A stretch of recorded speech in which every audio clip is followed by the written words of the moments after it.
watching Pinoy Scoop, your teen entertainment news channel in the Philippines.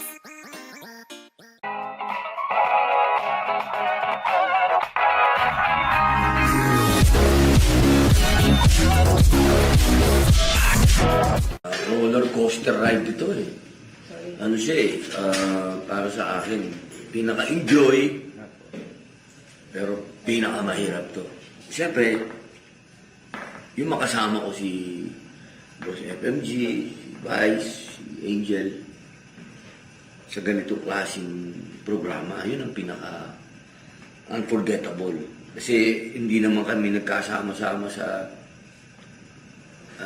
parang hindi naman to pelikula eh. Nagkasama-sama kami bilang mga tunay na tao.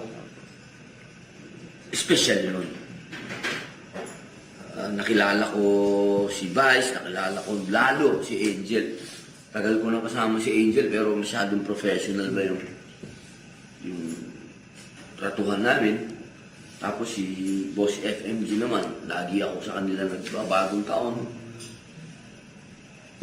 Ngayon ko lang naman nakasama si Boss professionally.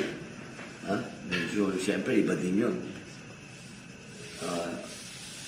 Ngayon, yung tungkol naman dun sa mga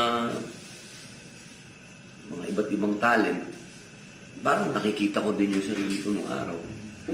Yun naman ang salamin ko. Natutuwa din ako, lalo na pag nakikita ako marami nagtatumbling, parang ganito ako, bata ko. Parang nung araw, hindi ko naiintindihan yung may mga parte sa pelikula, hindi ka makukuha, may mga ganun.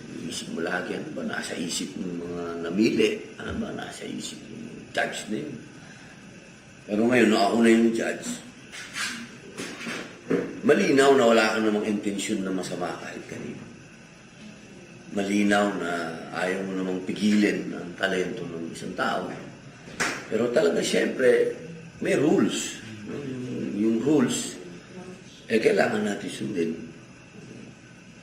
At siyempre, pagka hindi naman natin sinunod yung rules, magmumukhang Pilipinas gat-awa yan. Kaya, yun ang isang bagay na kailangan talaga dito, puso mo talaga bato. The best to, no? Ilang beses kong paalam sa ABS. Ito yung pinaka masasabi kong the best na pagbabalik kapamilya. Sapagkat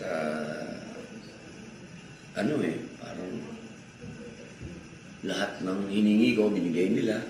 Lahat ng gusto kong gawin, binigay nila, pati kay Mariel.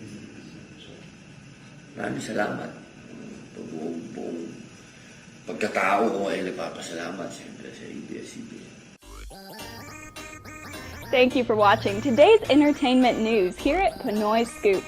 Please don't forget to subscribe. Just click on the subscribe button below.